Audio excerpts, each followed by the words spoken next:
tanti miei colleghi cominciano a ragionare sulla gestione del lupo, mentre fino a poco tempo fa c'è una chiara maggioranza anche da noi in Parlamento a favore della tutela pesante del lupo, con 2 votazioni che abbiamo avuto alla fine dell'anno scorso si è capito che non è più così. Sulla gestione del lupo si cambia registro, cambia l'atteggiamento della Commissione europea. Quanto fatto fino ad ora non funziona più, serve più flessibilità sulla gestione del grande predatore. L'europarlamentare altoatesino Herbert Dorfmann non è più solo nella battaglia intrapresa a favore di chi in questi anni impreparato ha subito la presenza massiccia del lupo e le sue conseguenze.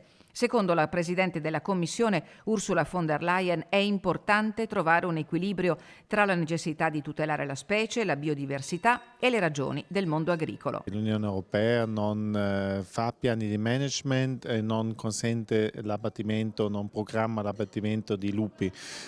Questo può essere fatto nell'ambito di un piano di gestione, un piano di management. Il piano di management di gestione deve essere deliberato, approvato a livello europeo, questo sì, e qui dobbiamo diventare più flessibili, però deve essere fatto dallo Stato membro. Che è quanto accaduto in Svezia, stato preso ad esempio dalla von der Leyen e che Dorfmann chiede venga replicato anche in Italia, magari pure solo nelle regioni dell'arco alpino, ma bisogna fare presto. L'Italia deve fare un piano solo per la popolazione alpina, che io riterrei anche una cosa interessante, o se no per tutta l'Italia, e poi farlo approvare dall'Unione Europea. Ho parlato con il ministro Lollobrigida proprio questa settimana su questo lavoro che c'è da fare, secondo me c'è da fare il più presto possibile.